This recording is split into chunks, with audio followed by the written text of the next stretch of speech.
The air was running out. 12 souls trapped between planets, watching their life support systems fail one by one. Then the radio picked up a signal, not from Earth but from something that shouldn't exist. A voice without language, yet understood. Help is coming soon. What answered their call would rewrite humanity's place in the cosmos forever. Captain Maya Rodriguez seals another breached corridor with emergency gel, her hands moving with practiced efficiency, while her mind calculates the numbers. The air recycler shows CO2 levels at 8% and climbing. They've already lost sections 2 and 5 to vacuum. Each red light on her console marks another piece of their home becoming uninhabitable space. Her crew works in silence, faces pale under the emergency lights. They know the company sent them out here with 20-year-old equipment, patched together just enough to pass inspection. The mission was simple: extract tritanium from asteroid X7 and return. Profit margins over human lives. She watches engineer Tom jury-rig a oxygen scrubber with spare parts, his movements sharp with controlled panic. The station groans around them, metal fatiguing under constant stress. Every breath tastes recycled, thick with the scent of fear and failing filters. They've rationed food, water, power. Now they ration air. 2 days maximum if systems hold, less if another seal fails. Maya checks the emergency beacon for the 3rd time in an hour. No response from Earth, just corporate protocols about preserving company assets. She remembers the briefing back on Earth, the slick presentation about maximizing shareholder value, the way the project manager dismissed her concerns about the aging life support systems. Now 12 people float between planets, breathing air that grows heavier by the hour, each exhale adding to the poison they'll eventually rebreathe. Lisa at communications monitors the distress signal, her face illuminated by the steady pulse of the outgoing transmission. It's been cycling for 18 hours on all frequencies. Standard procedure says help should have acknowledged by now. Corporate procedure says they're expendable if extraction costs outweigh mineral value. Maya sees the understanding dawn on her crew's faces. They're not just fighting equipment failure. They're fighting an economic calculation made back on Earth. The atmosphere processor in Section 3 fails completely. Red lights flash across the engineering panel. Tom reports they've lost 30% of their cleaning capacity. The numbers accelerate now. Oxygen down to 14%. CO2 approaching critical levels. They've started showing symptoms: headaches, shortness of breath, nausea. Maya orders everyone to minimal movement protocols. Conserve energy. Conserve air. She makes the decision alone in the command module. The corporate channels remain silent. Emergency protocols have failed. She activates the general distress beacon, the one that broadcasts on all frequencies to any vessel within range. It's against company policy. It might mean her career if they survive. But survival is no longer certain. The transmitter hums to life, sending their coordinates and situation into the void. A gamble against oblivion, a bet placed with their last breaths as currency. The signal pulses outward, carrying 12 lives into the silent black. Lisa's console emits a sharp chime, breaking the heavy silence of the comm station. A response light blinks. Not the corporate acknowledgement pattern she scanned for hours, but an unknown signal slicing through standard frequencies. The waveform displays chaotic, non-repeating modulation unlike any human transmission she's ever classified. It pulses through their receiver like a heartbeat from the void. She runs it through every decoder they have.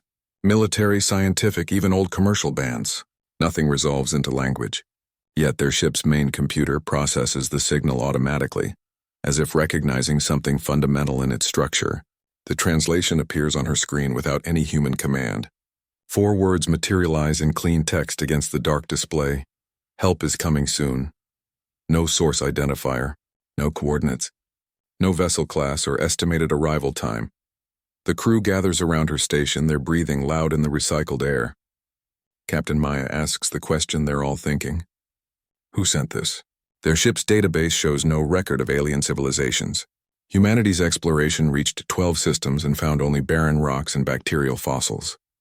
First contact protocols exist in theoretical training modules nobody ever expected to use. Engineer Tom checks their external sensors. Nothing on scopes. No engine signatures. No approaching vessels. Just the empty black and those 4 words hanging in the air. He suggests it might be an automated relay from some lost probe. But probes don't send personalized responses to distress calls. They don't promise help in perfect translated English. Dr. Robert monitors the crew's vitals as the tension shifts. Heart rates elevate. Pupils dilate. The fear of suffocation now shares space with the fear of the unknown. What if this isn't rescue? Human history is full of traps disguised as salvation, ships lured by false signals, colonies disappearing after welcoming strangers. Their situation makes them vulnerable. Perfect targets, they debate whether to respond. A wrong answer could provoke hostility. Silence might discourage actual assistance. Maya orders Lisa to prepare a standard acknowledgement message but hold transmission. They need to think this through. Every minute their oxygen ticks down makes them more desperate, more likely to take risks. The signal changes everything. Before they fought against indifference, a corporation that valued ore over lives. Now they face active engagement from an intelligence that understands their language, but operates outside human frameworks. Their distress call became an invitation. They just don't know what they've invited. Lisa watches the signal's origin point on her display. It came from nowhere, or everywhere. The transmission source appears to be the surrounding space itself, as if the void spoke. She adjusts the gain, tries to pinpoint a direction. The signal persists clean and strong but refuses to localize, like hearing a voice from every direction at once. They station themselves at critical systems. Tom at engineering, Maya on the bridge, Lisa monitoring communications. Everyone else on emergency protocols. They wait. The promise of help hangs over them. Neither comfort nor threat yet. Just possibility. The air grows thicker. CO2 scrubbers work at maximum capacity, filters straining against the accumulating toxins. They watch the clock. They watch the stars. They watch for whatever answered their call. The starfield on the main viewport vanished. Something vast and dark slid into position, blocking the entire forward section of space. No engine flare preceded it. No thruster adjustment. It simply appeared, a vessel of impossible scale, its surface reflecting their station lights like polished obsidian. Pulsing blue lines traced geometric patterns across its hull, cycling in silent rhythm. Tom's sensor panel showed nothing. No mass readings. No energy signatures.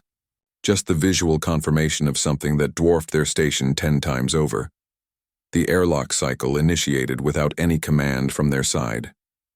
Maya ordered everyone to stand ready but make no aggressive moves. The outer door hissed open. 3 figures floated through the pressure barrier into their receiving bay. They stood nearly 8 feet tall, humanoid in basic shape but moving with a grace that defied normal physics. Their feet never quite touched the deck plates. They glided forward as if swimming through air. Pale skin glowed with a soft internal light, enough to cast faint shadows in the bay.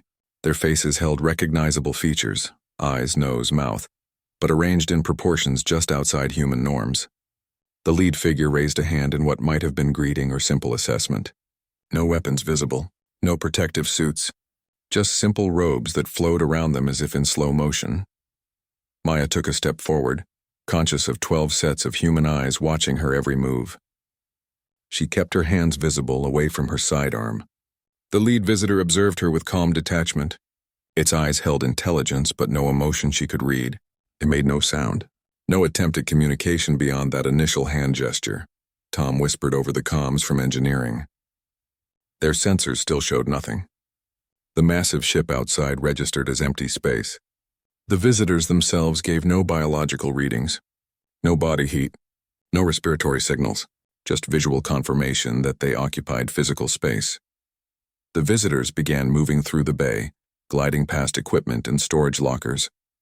They showed no particular interest in technology or resources. Their attention focused on the crew themselves, studying each human with intense, silent scrutiny.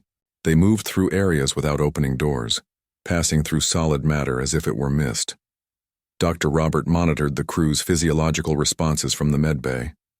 Heart rates spiked, then settled into controlled patterns. Breathing remained steady despite the cognitive dissonance of watching entities defy known physical laws. The visitors ignored the rising CO2 alarms. They showed no reaction to the failing environmental systems. Maya maintained position near the communication panel. Every standard first contact protocol demanded caution. But these beings operated outside any framework humanity had imagined. Their silent assessment felt less like examination and more like cataloging, as if verifying something they already knew. The lead visitor, Keeper Aldous, though they would learn that name later, turned its gaze to the failing life support console. It observed the flashing red lights indicating oxygen depletion. Its hand moved in a slow gesture and the alarm silenced. The emergency lights stopped flashing. No repair had been made. No systems were reset. The alarms simply ceased as if they had never been triggered. The visitors completed their circuit of the bay and returned to the airlock. They offered no explanation for their presence, no indication of their intentions. They had assessed. They had observed. Now they withdrew with the same silent efficiency that had marked their arrival. The airlock cycled shut. On the viewport, the massive black ship began to recede, its blue traceries pulsing in a new pattern. They had come. They had seen. They had left the humans with more questions than answers, standing in a failing station that now felt infinitely smaller than it had minutes before. The doorway to something larger had opened. They just didn't know what lay on the other side. The airlock cycled again. Two of the pale visitors returned, gliding through the station corridors toward engineering. They ignored Tom's diagnostic panels and repair tools. One produced a slender silver rod about the length of a human forearm. It emitted no light, made no sound. The visitor touched it to the main life support console. Every alarm ceased at once. The constant red glow of emergency lights vanished. Tom's monitors flashed green across the board. Oxygen levels normalized. CO2 scrubbers showed 100% efficiency. Temperature regulation systems operated within optimal parameters. The visitors made no adjustments. No diagnostic checks. The rod simply made contact and the systems healed. Tom ran full diagnostics. His hands moved across the console in disbelief. Every system reported better than factory specifications. The air recyclers now operated at 120% efficiency. Filtration systems showed no particulate matter. The atmosphere felt cleaner than Earth standard. The visitors watched without expression as he verified the impossible. The silver rod left no mark on the console. No heat signature. No energy discharge. The repair happened at the molecular level. Systems that had required weekly maintenance now showed zero wear. Components that had been failing for months operated like new equipment. The visitors completed their task and withdrew without ceremony. Maya ordered status reports from all sections. Medical reported air quality readings better than any recorded in station history. Engineering confirmed all critical systems operating beyond design specifications. Communications noted power levels stable at optimal output. The station hummed with efficiency it had never known, even during initial commissioning. The visitors glided back toward the airlock. They showed no pride in their work, no interest in the humans' reactions. Their movements remained economical and precise. The silver rod disappeared back into their robes. They made no attempt to explain the technology or its principles. Tom examined the repaired systems. Circuit boards showed perfect alignment. Conduits exhibited no wear. Energy flows moved with impossible efficiency. He tried to trace the repair methodology. There were no tools marks, no replaced components, no residual energy signatures. The system simply became perfect. The station's computers registered the changes. Maintenance logs showed all systems certified for 5 years of continuous operation. Performance metrics exceeded any human-engineered standards. Environmental controls maintained perfect balance without adjustment. The visitors had not just repaired damage. They had re-engineered everything to superior specifications. Dr. Robert tested the air personally. His medical scanner showed 0 contaminants. Oxygen saturation perfect for human biology. Temperature maintained within half a degree variance. The atmosphere felt cleaner than any hospital environment on Earth. He reported the findings to Maya with clinical precision. The visitors reached the airlock and departed without looking back. Their ship remained visible on the main viewer, its dark surface still blocking the stars. The station operated with silent efficiency around the crew. The constant hum of struggling systems had been replaced by perfect operation. Maya considered the implications. Humanity had taken decades to develop this technology. Corporations had cut corners on maintenance. Governments had accepted gradual degradation as inevitable. These visitors fixed everything in moments with a tool that defied physical laws. They operated on principles beyond human scientific understanding. The crew moved through the station in quiet amazement. Lights burned at perfect brightness. Air circulated with fresh crispness. Systems responded instantly to commands. What had been a dying vessel was now better than new. The visitors had demonstrated capabilities that rendered human technology primitive by comparison. They had shown power that could build or break civilizations with equal ease. Dr. Robert watched the tactical displays from the medical station, his focus shifting between the Devourer fleet's advance and the crew's physiological readings. His medical training recognized patterns others missed. The empathy wave functioned like a biological response system, triggered by genuine need, propagating through channels deeper than conventional communication. He saw it not as weapon or tool, but as fundamental connection mechanism. He approached Captain Maya during a lull in the transmissions. "We're thinking about this wrong," he said, his voice calm despite the surrounding tension. "The gift operates on universal resonance principles. Why limit our call to factions we assume are friendly?" His medical background gave him unique perspective. He understood how stress responses could trigger systemic changes across entire biological networks. Dr. Robert explained the analogy to neural pathways. The initial distress signal had activated specific connections within the galactic community. But the network extended further than their current contacts. The true test of the empathy wave would be its effect on neutral or hostile parties. Could it establish connections where none existed? Would it function across biological divides too great for conventional diplomacy? "This isn't about defense anymore," he continued. "This is about demonstrating the gift's full potential. We need to shift from selective engagement to universal broadcast." His proposal carried enormous risk. Reaching out to the Devourers directly could be seen as provocation. It might trigger immediate attack rather than encourage cooperation. Maya instantly grasped the implications. A universal broadcast would bypass the existing power structures. It would appeal directly to individual consciousness across all factions. It represented absolute trust in the gift's nature. That empathy could reach beings regardless of their cultural programming or biological makeup. The gamble rested on whether connection could overcome conditioning. The decision point arrived. Continue negotiating through established channels with known risks, or trust the empathy wave completely, sending a raw, unfiltered plea to every conscious entity within range.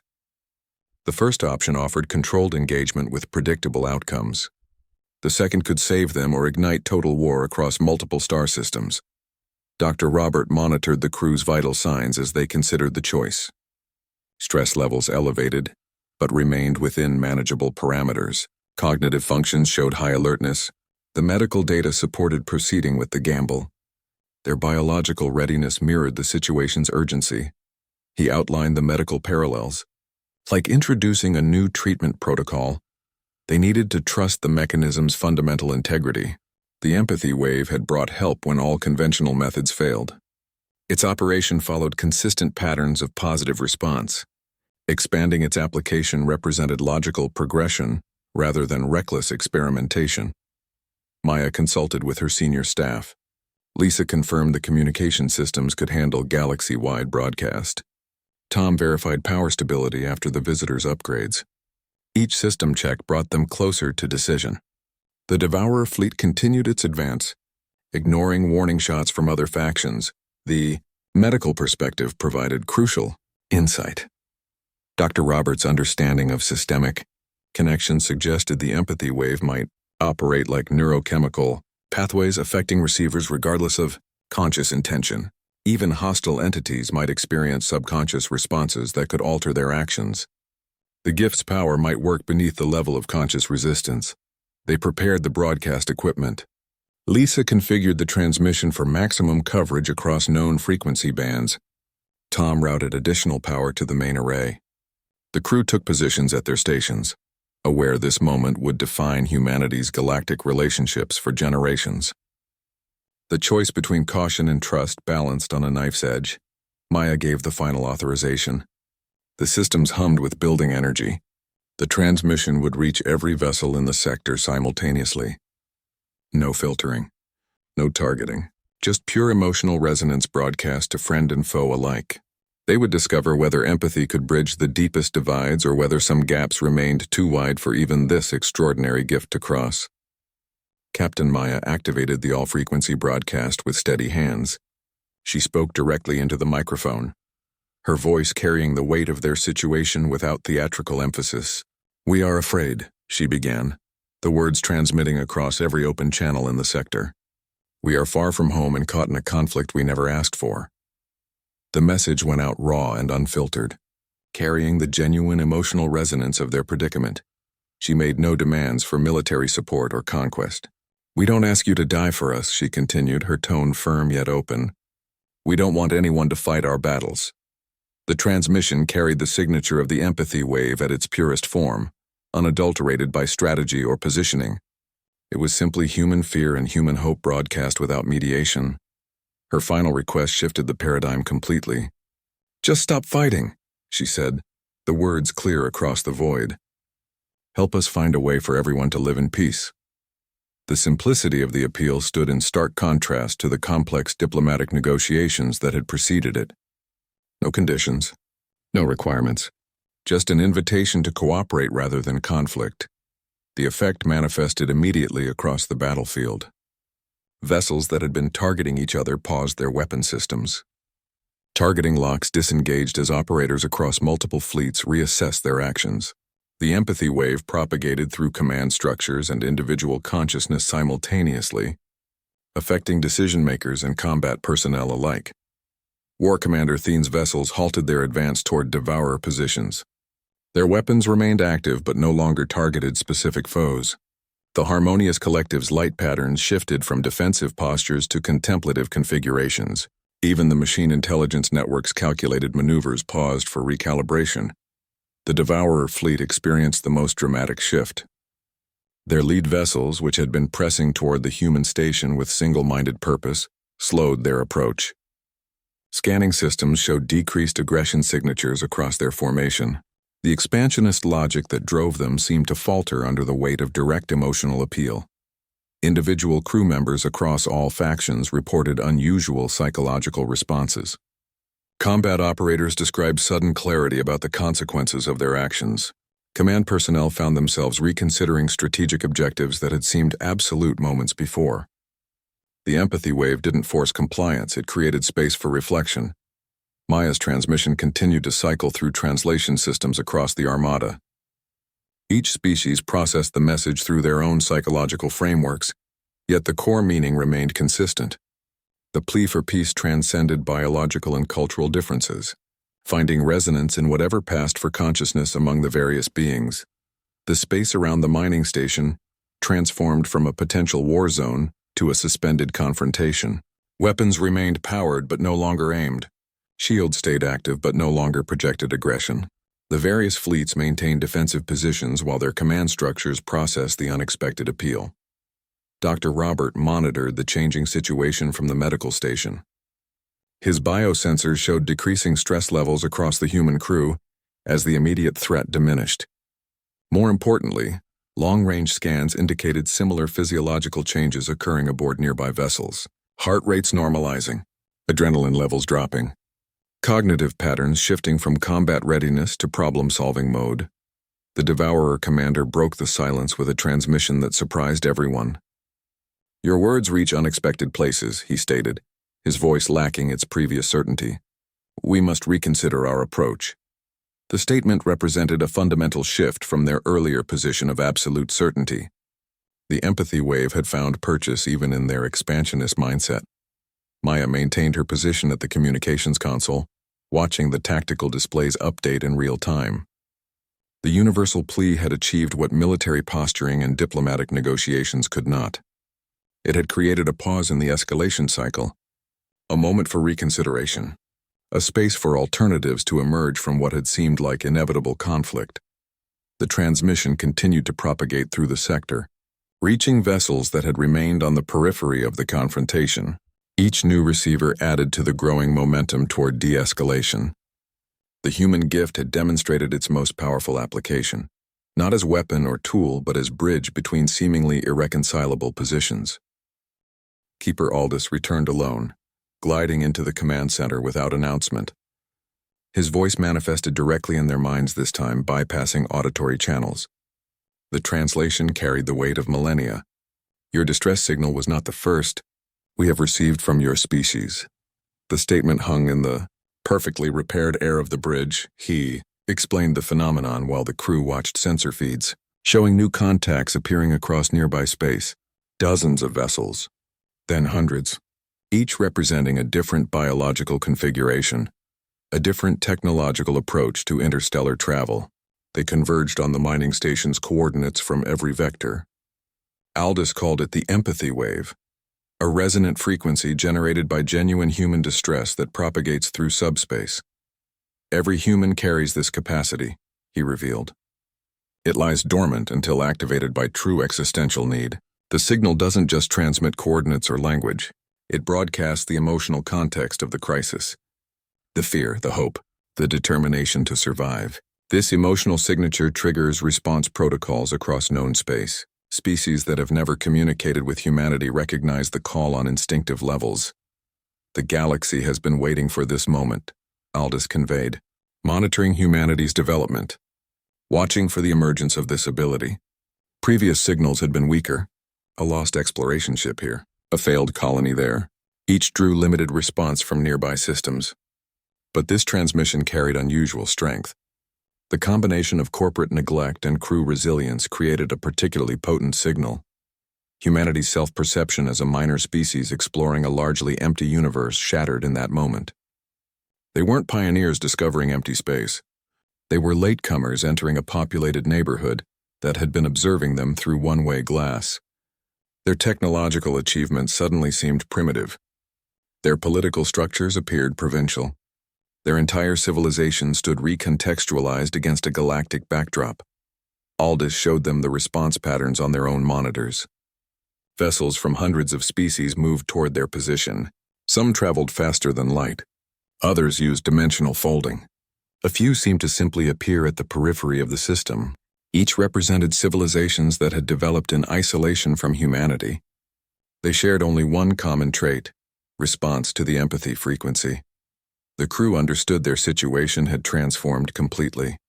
They were no longer 12 individuals fighting for survival against corporate indifference. They had become the focal point of interspecies attention.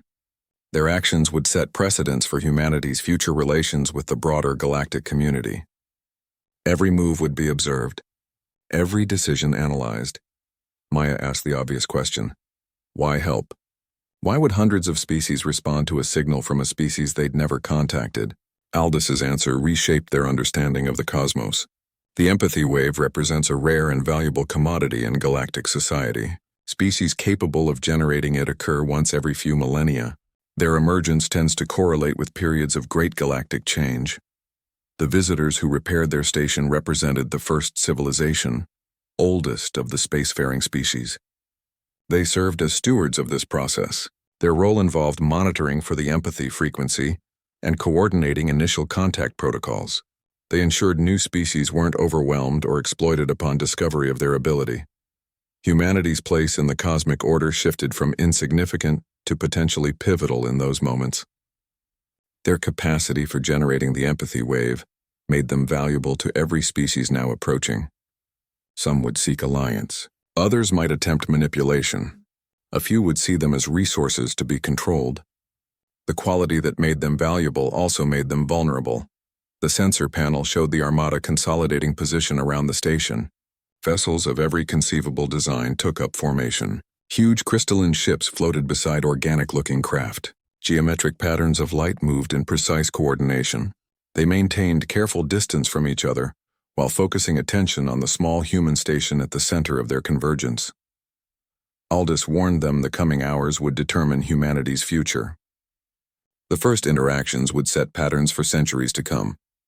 How they handled this sudden attention would define whether they became partners or pawns in galactic affairs.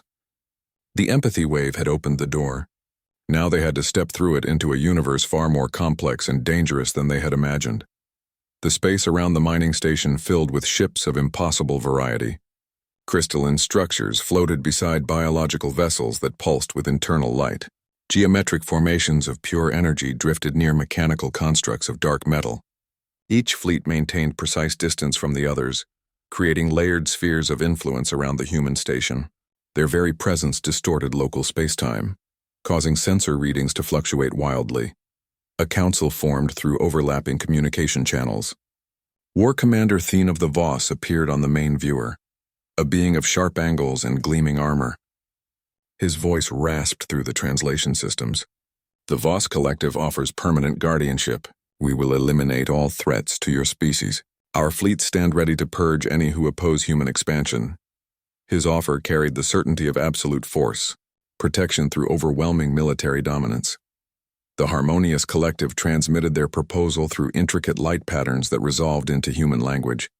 They offered access to energy manipulation technologies that could power human civilization for millennia.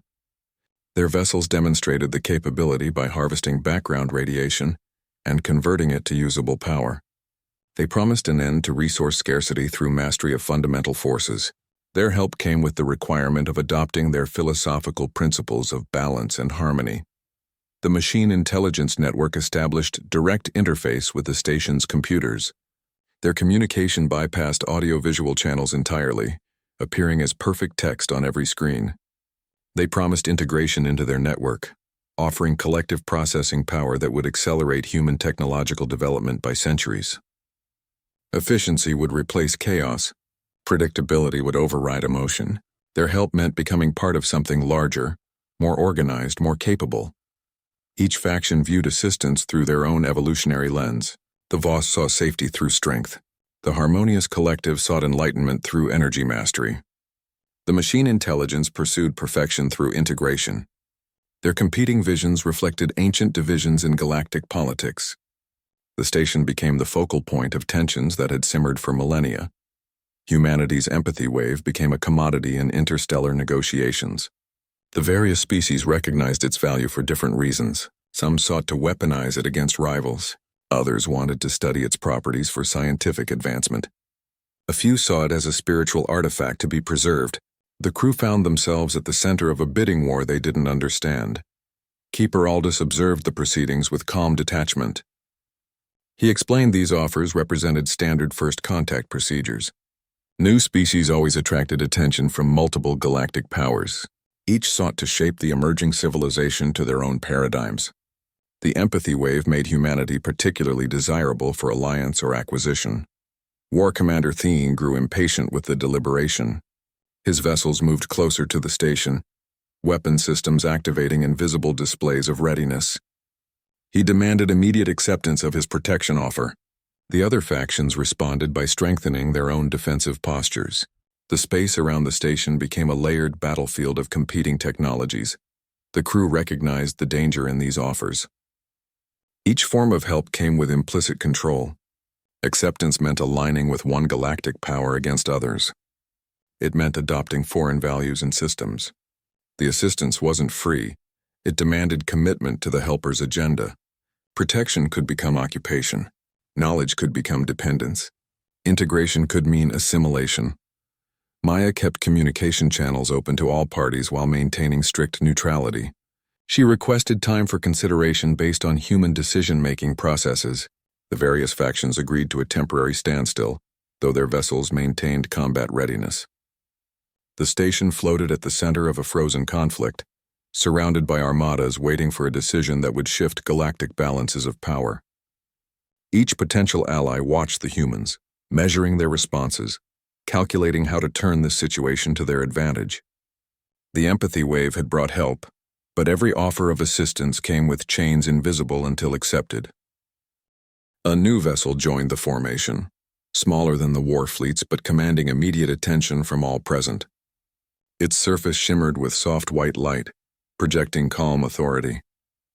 Luminara of the first civilization appeared on the main viewer, her form radiating ancient wisdom. She spoke without challenging the other factions directly, but her words carried weight that silenced the competing offers. "The galaxy watches this moment," she began. "True protection never requires ownership." She recounted the history of the Peacekeepers, a species that had developed a similar empathic ability millennia earlier. Their gift allowed them to resolve conflicts through pure emotional resonance. They could calm warring factions with a thought, bringing peace through understanding rather than force. Their civilization reached heights of cooperation and advancement unmatched in galactic history. They became mediators and peacemakers across star systems. Their success became their vulnerability. Other species sought to control this power. Some wanted to weaponize it against rivals. Others attempted to replicate it through genetic manipulation. The peacekeepers resisted these efforts, maintaining that their gift worked only through voluntary engagement. Coercion corrupted its fundamental nature. Their refusal to be controlled led to confrontation. A coalition of species launched a coordinated attack. They sought to capture peacekeeper emissaries and study their ability under controlled conditions. The assault turned devastating when the captives instinctively activated their empathy wave as a defense mechanism. The resulting psychic feedback loop overwhelmed both attackers and defenders alike. Entire fleets experienced simultaneous emotional overload, causing catastrophic system failures across multiple vessels. The peacekeeper homeworld fell to internal strife when their gift amplified existing societal tensions instead of resolving them. Their civilization collapsed within standard years. The galaxy learned a hard lesson about powers that operate through emotional resonance. Force breaks things. Coercion destroys value. Unity must be invited, never commanded. Luminara's story reframed the situation completely. Humanity's gift wasn't a weapon to be deployed or a resource to be harvested. It represented a responsibility requiring wisdom and restraint. The empathy wave operated through mutual engagement, not unilateral control. Its strength lay in authentic connection, not manufactured compliance. The various fleet commanders absorbed this history. War Commander Thene's vessels maintained combat readiness, but showed decreased aggression postures. The harmonious collective's light patterns shifted to contemplative frequencies. Even the machine intelligence network paused its integration proposals for recalculation. Maya understood the warning clearly. Accepting protection from one faction meant rejecting others. Aligning with any power structure would inevitably create opposition. The empathy wave's true potential required operating outside existing galactic conflicts. It needed to remain a neutral force for connection, rather than becoming another tool for control. Luminara concluded with a final observation. The peacekeepers fell because others sought to use their gift without understanding its nature. They tried to turn invitation into command, resonance into weaponry. The gift maintained its integrity only when exercised with respect for free will. Any attempt to force its application resulted in catastrophic failure. The station crew recognized their position had shifted again. They weren't just choosing between offers of help. They were deciding how humanity would engage with the broader galaxy. Would they become clients of a powerful patron?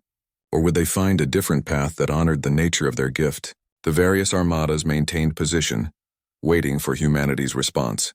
The cautionary tale hung in the air between them, a reminder that some powers break when mishandled.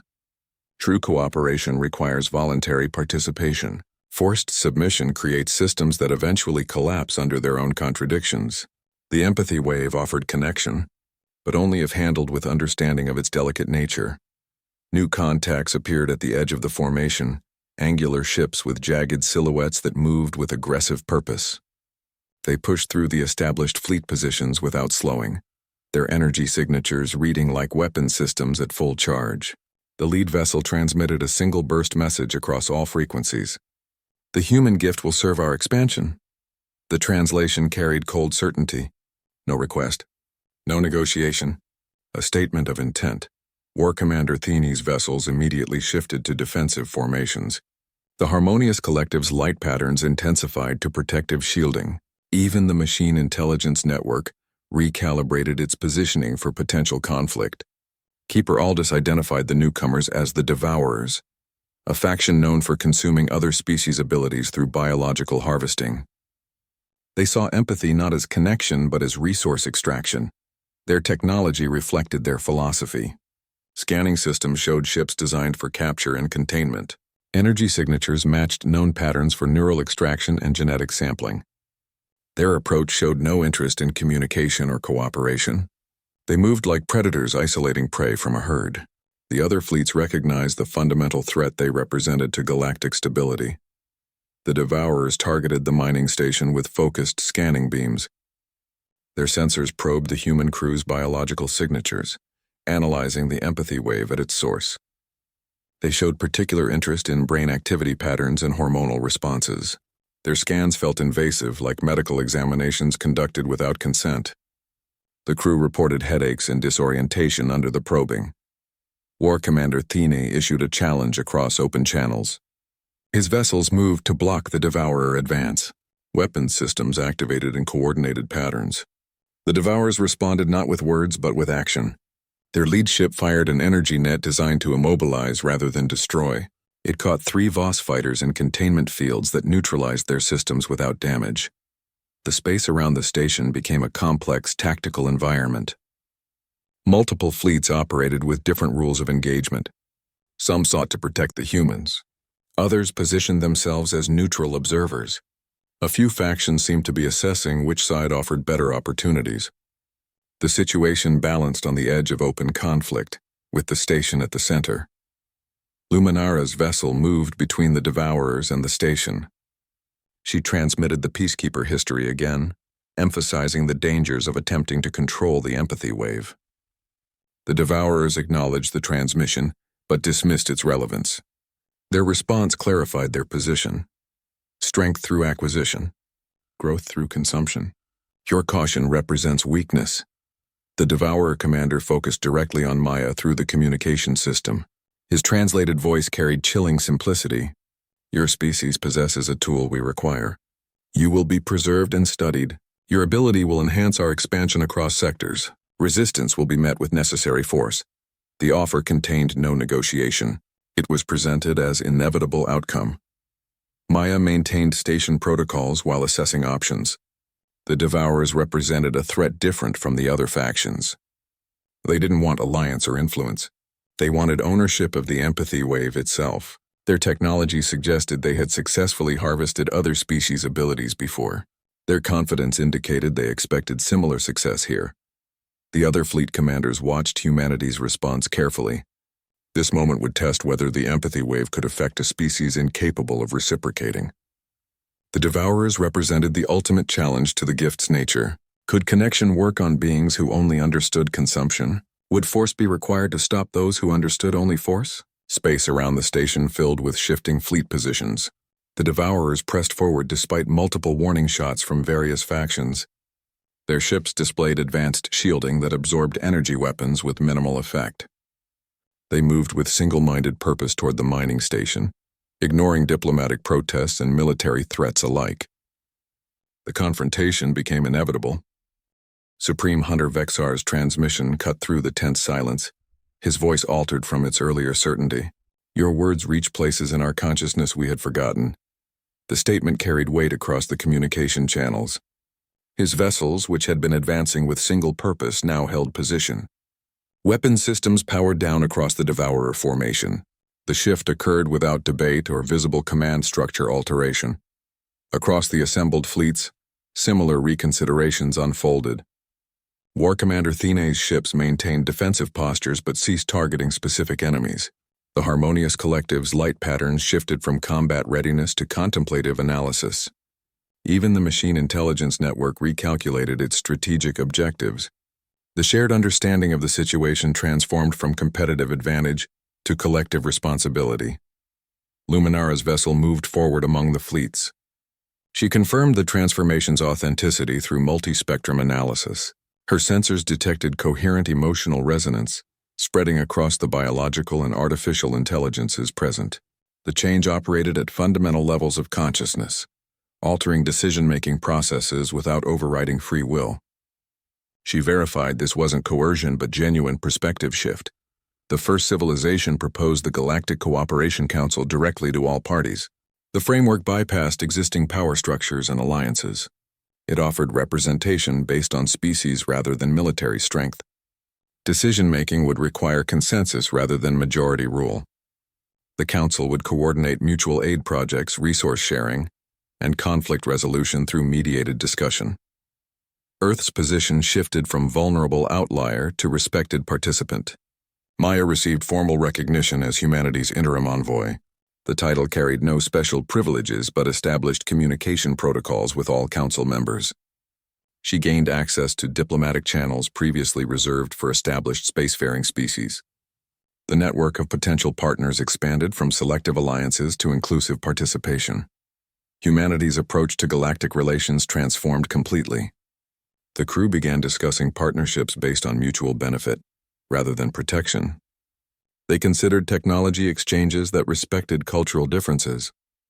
They envisioned scientific cooperation that preserved biological diversity. The mindset shifted from surviving galactic politics to shaping collaborative futures. The Devourer fleet's transformation proved most significant. Vexar's forces began sharing sensor data with former adversaries.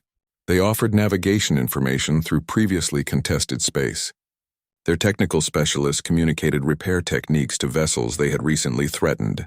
The change demonstrated depth beyond tactical repositioning. Luminara coordinated the initial council formation. She established communication protocols that ensured equal participation, regardless of technological advancement. The system allowed even pre-FTL species to contribute to discussions. The framework emphasized listening over speaking, understanding over persuading. Maya's first act as envoy involved formalizing the mining station's status. She declared it neutral territory for interspecies diplomacy. The declaration received immediate recognition from all major factions. The station that nearly became a battlefield transformed into a diplomatic center. The various fleets began repositioning from combat formations to collaborative arrangements. Vessels from opposing factions shared orbital patterns. Engineering teams exchanged technical data across previous diplomatic divides. The space around the station became a model of the proposed galactic cooperation. Humanity's empathy wave continued to operate at low levels, maintaining the emotional connections that made this transformation possible. Dr. Robert monitored its effects through medical and psychological parameters. The gift functioned as ongoing resonance rather than single event, providing stability during the transition period. The Galactic Cooperation Council held its first provisional session through linked communication systems. Representatives from 17 species participated in initial discussions. The agenda focused on immediate needs, resource distribution, navigation rights, and conflict mediation protocols. The proceedings established patterns for future cooperation. Maya observed the session from the station's command center. She recognized the historical significance of the moment. 12 humans had accidentally triggered a galactic realignment. Their desperate call for help had become the foundation for a new interstellar community. The transformation proved more profound than anyone could have predicted. The transformation settled into the fabric of galactic consciousness, like a permanent upgrade to reality itself. Cognitive patterns shifted across species lines, creating a shared substrate for understanding. Language processing centers in various brains adapted to receive emotional context alongside verbal information. Empathic resonance became a measurable field effect, linking beings who had never before shared common ground. Vessels that had maintained combat formations now drifted in cooperative patterns. War Commander Thene's fighters performed tactical displays with Devourer reconnaissance ships. The Harmonious Collective's light vessels synchronized their energy patterns with the Machine Intelligence Network's analytical probes.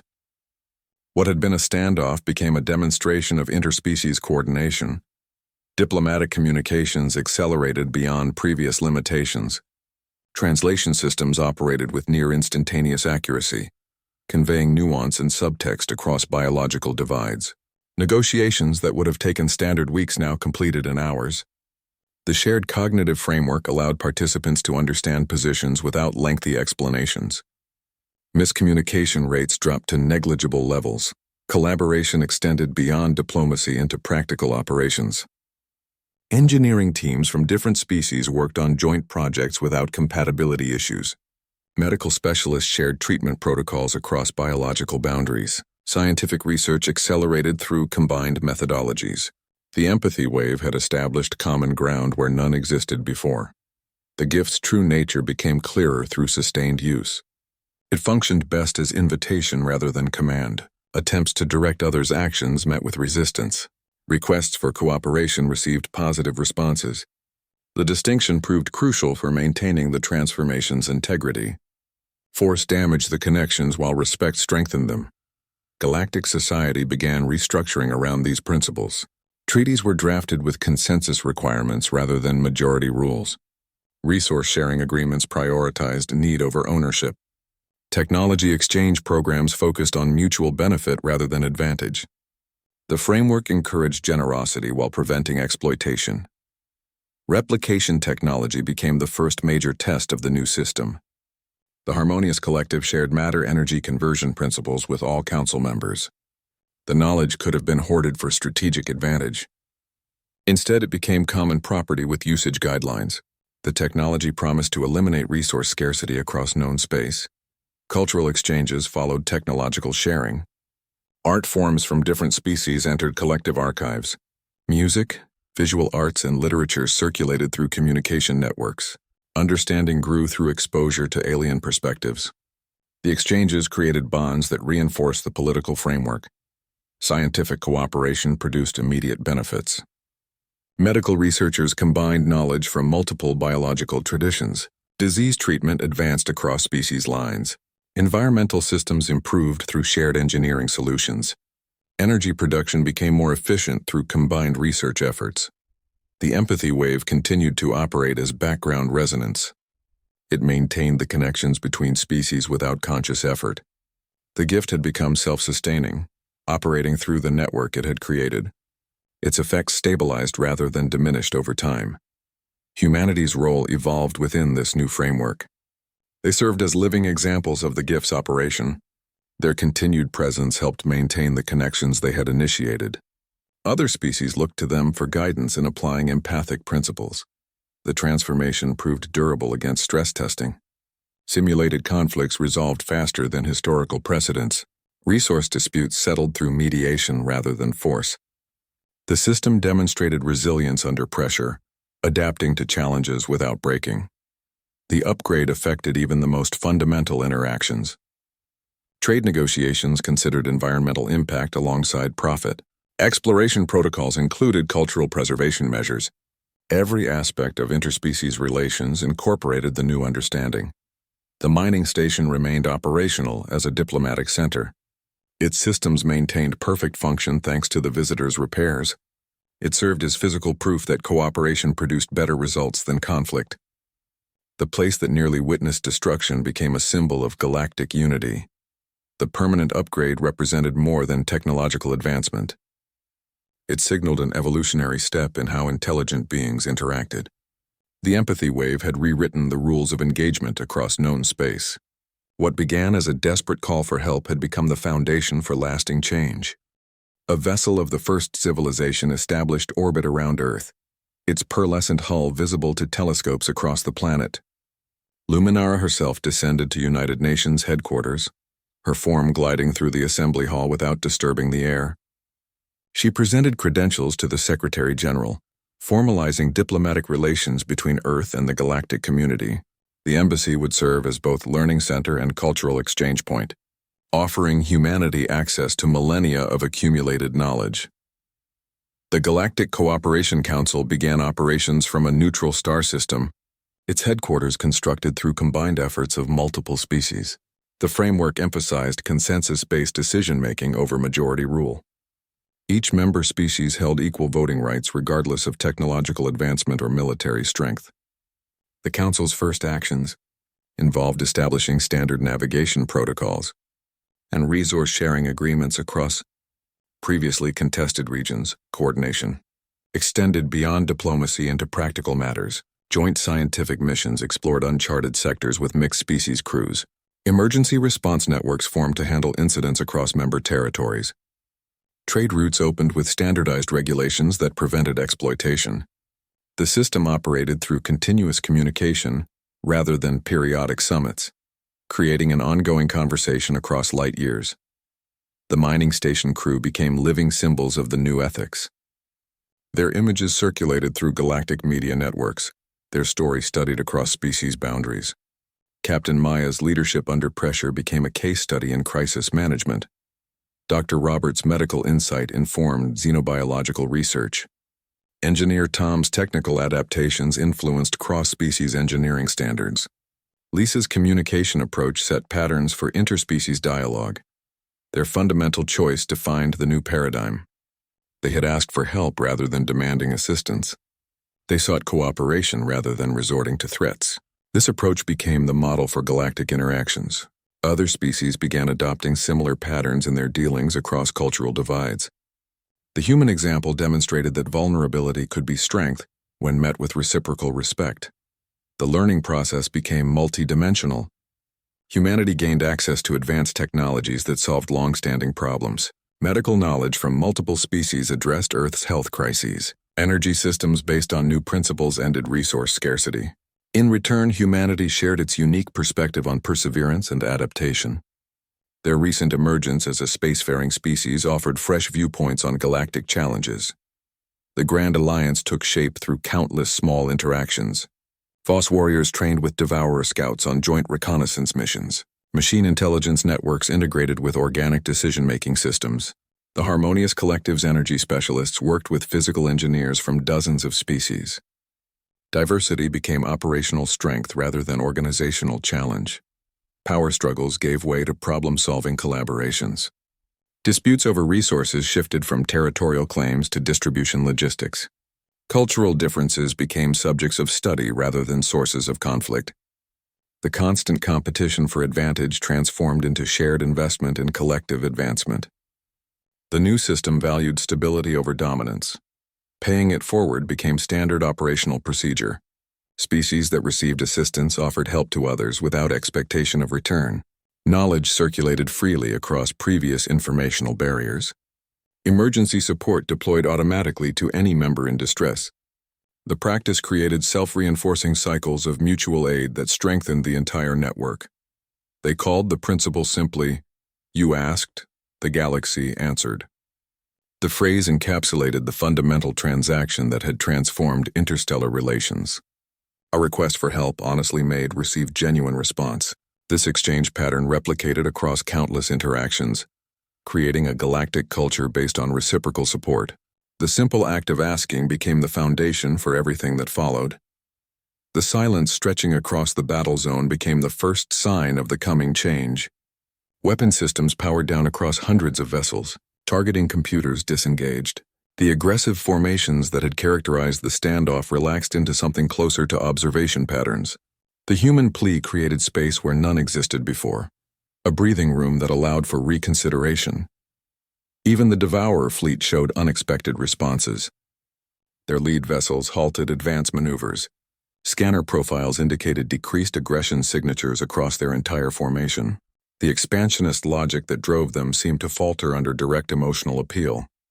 Supreme Hunter Vexar would later describe the sensation as words reaching places in their consciousness they had forgotten existed. The faction known for predatory consumption began questioning its fundamental approach. This shift extended through every participating species. War Commander Thiene's fighters ceased tactical positioning. The Voss military doctrine of strength through force met its counter in the Empathy Wave's demonstration of connection. The Harmonious Collective recalibrated their energy patterns from defensive postures to collaborative configurations. Even the Machine Intelligence Network paused its strategic calculations for reassessment. The Empathy Wave proved more effective than any weapons technology. It achieved what force could not: genuine transformation of intent. Military power could compel obedience through threat. The human gift inspired cooperation through shared understanding. This represented a fundamental rewriting of galactic interaction principles. The old model of conquest and control gave way to connection and consensus. Species that had been enemies for standard millennia began tentative cooperation. Devourer scouts shared navigational data with Voss patrols. The Machine Intelligence Network offered processing resources to coordinate joint operations. These initial steps seemed small against the background of ancient hostilities, but they marked a seismic shift in galactic politics. The mining station at the center of this transformation became a symbol of what became possible. The station itself stood as physical proof of the change. Its repaired systems operated perfectly, maintained by technology beyond human understanding. What had been a place of certain death became the birthplace of new galactic relationships. The emergency that nearly destroyed it created the conditions for its transformation into a diplomatic center. This transformation extended beyond the immediate participants. News of the event spread through communication networks across known space. Other species that had remained neutral began expressing interest in the new cooperative framework. The ripple effect reached systems far from the original conflict, inspiring similar reassessments of interstellar relations. The human approach demonstrated that vulnerability could be strength. Their honest admission of fear and request for help proved more powerful than military posturing. This lesson resonated across cultural boundaries. Multiple species began incorporating similar openness into their diplomatic practices. The galaxy learned that true power comes from authentic connection rather than controlled appearances. The empathy wave's effects persisted beyond the initial event. It established ongoing resonance between species that facilitated continued cooperation. This created a foundation for lasting change rather than temporary ceasefire. The transformation proved durable under stress testing, maintaining stability during subsequent challenges.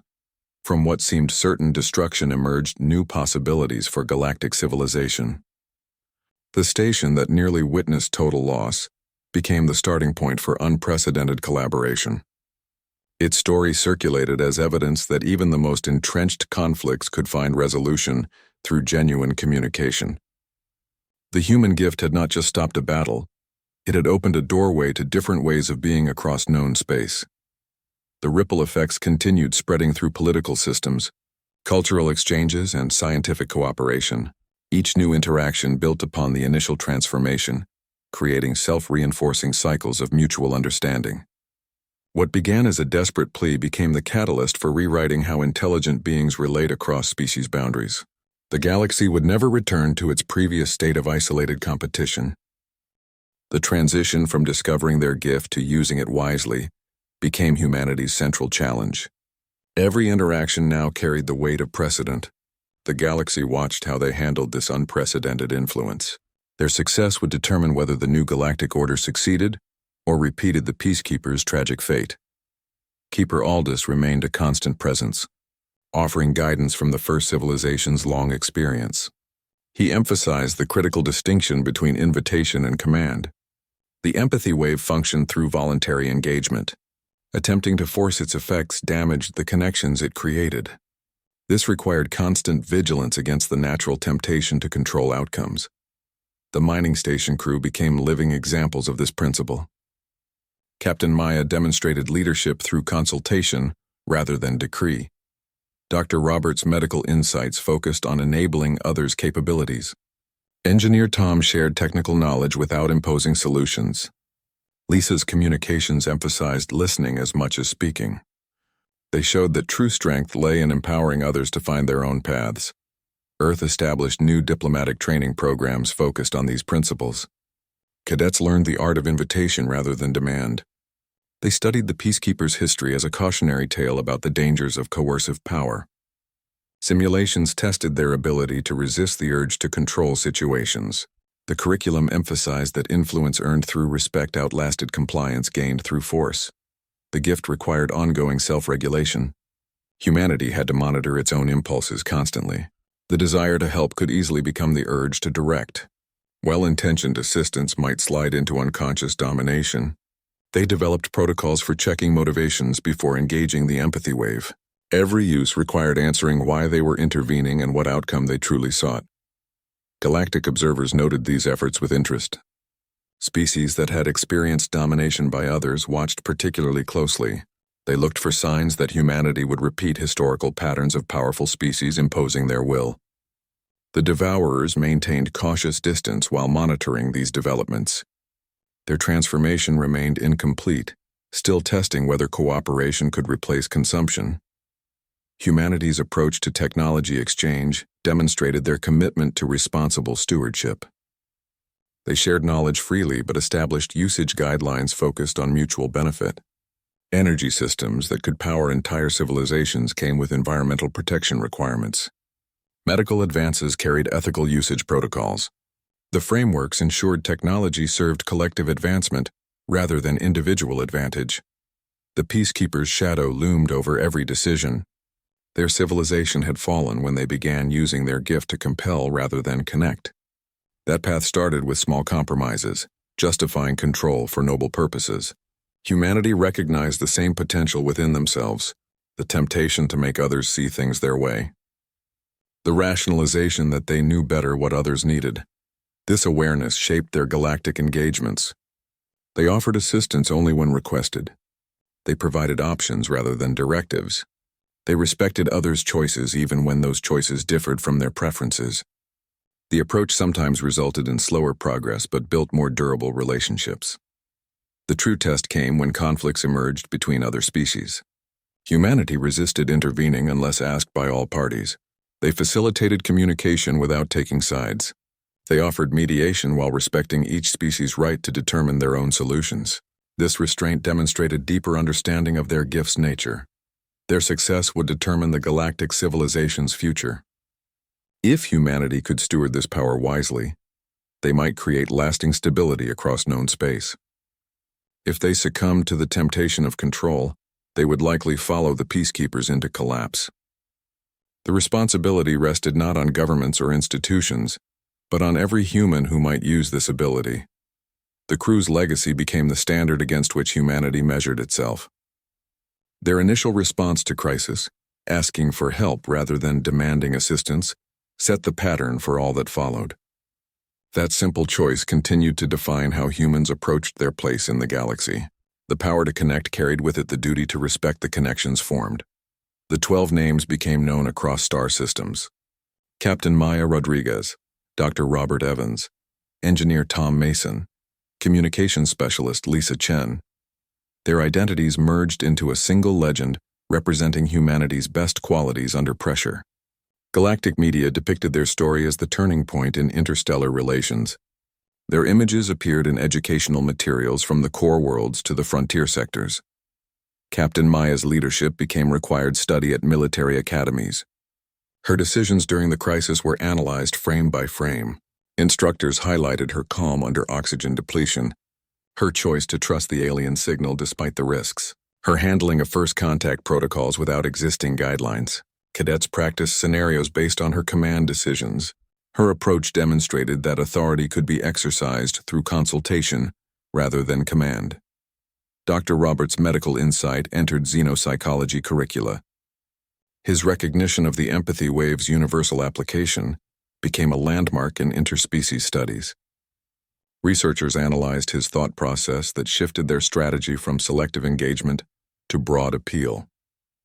His medical background provided the key insight, treating the situation as a systemic issue rather than localized conflict. This perspective transformed how galactic crises were approached across multiple species. Engineer Tom's technical adaptations bridged technological divides. His work integrating alien repair systems with human infrastructure became foundational for cross-species engineering. Technical manuals documented his methods for interfacing disparate technologies. His ability to understand principles beyond human science enabled the station's transformation from death trap to diplomatic center. Engineering teams across species studied his approach to problem-solving under constraints. Lisa's communication protocols set standards for interspecies dialogue. Her handling of the initial alien signal established best practices for translation and response.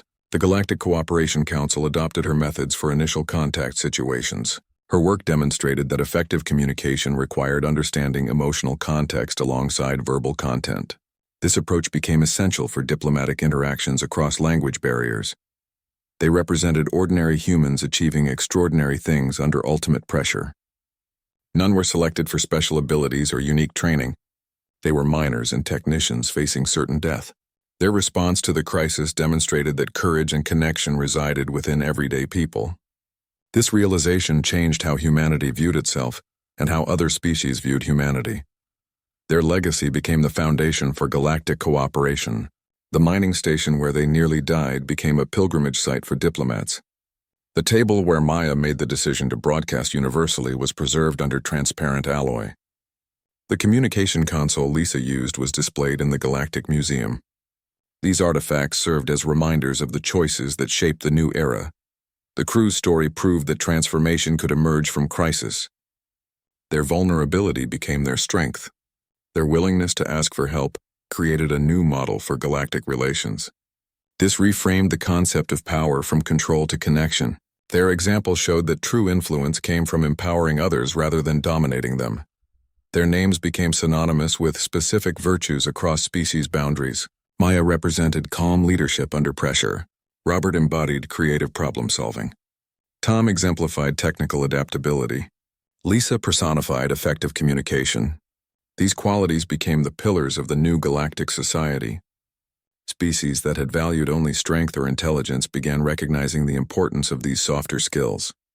The crew's impact extended beyond their immediate actions. Their choices created ripple effects that transformed political systems, scientific cooperation, and cultural exchanges. They demonstrated that individual decisions could alter the course of galactic history. Their story became a testament to the potential within every being to effect positive change through courage and connection. Earth completed its transformation from isolated world to galactic partner. The embassy from the first civilization became a permanent installation, its crystalline structure visible from orbit. Human representatives took seats on the Galactic Cooperation Council, their voices equal to species that had traveled space for millennia. Earth's position shifted completely, no longer struggling for survival but helping shape interstellar policy. Humanity's role became clearly defined. When distress calls echoed across the galactic networks, human vessels now answered alongside others. Their empathy wave provided unique capability in crisis situations. They could calm conflicts through emotional resonance where force would escalate tensions. This made them valuable partners in diplomatic and emergency operations across known space. Advanced technologies flowed to Earth through established exchange protocols. Energy systems based on quantum vacuum fluctuations ended power scarcity. Medical knowledge from multiple species eliminated ancient diseases. Agricultural techniques using controlled molecular assembly solved food distribution problems. The technologies came with usage guidelines focused on sustainability and equitable access. Human creativity found new outlets through galactic networks. Artists collaborated with alien consciousnesses to create works blending multiple sensory modalities. Scientists accessed research databases containing millennia of accumulated knowledge. Explorers joined mixed species crews charting uncharted regions. The exchange enriched human culture while sharing human perspectives with others. The empathy wave became subject to intensive study across scientific disciplines. Xenobiologists examined its neurological basis. Physicists modeled its propagation through subspace. Psychologists documented its effects on different consciousness types. The research aimed to understand this unique human ability without diminishing its mystery. Findings were shared openly across the galactic community. Humanity faced the challenge of preparing future generations for this responsibility. Educational systems incorporated interstellar studies alongside traditional subjects. Children learned multiple communication methods and conflict resolution techniques. The curriculum emphasized that their unique ability required wisdom in its application. They would need to balance human values with galactic perspectives. The story of the mining station crew demonstrated humanity's core strength. Their willingness to ask for help when facing certain death created connections that transformed the galaxy. This capacity for vulnerability and connection proved more powerful than any technology or military force. It represented a different approach to solving problems across species boundaries. Cooperative abundance replaced competitive scarcity as the operating principle. Resource distribution networks ensured all member species had their basic needs met. Knowledge sharing accelerated technological and cultural advancement. Conflict resolution focused on understanding root causes rather than imposing solutions. The system valued stability and mutual benefit over individual advantage. The future horizon expanded beyond previous limitations.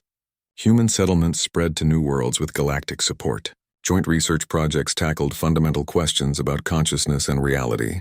Cultural exchanges created shared artistic traditions across species lines. The empathy wave continued operating as background resonance, maintaining the connections that made this cooperation possible. Humanity's test would be maintaining this balance across generations. The temptation to use their gift for control would always exist. The memory of the peacekeepers served as constant reminder of what happened when connection became coercion. Their success depended on remembering that true strength lay in empowering others rather than directing them. The galaxy had answered humanity's call for help. Now humanity stood ready to answer when others called.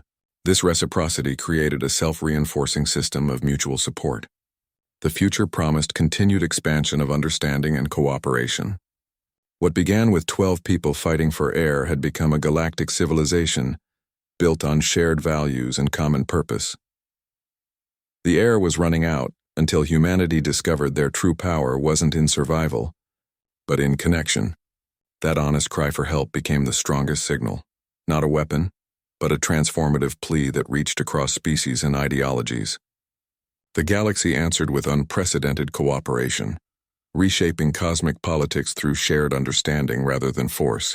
Now humanity stands ready to return that aid, their unique gift fostering unity where division once ruled.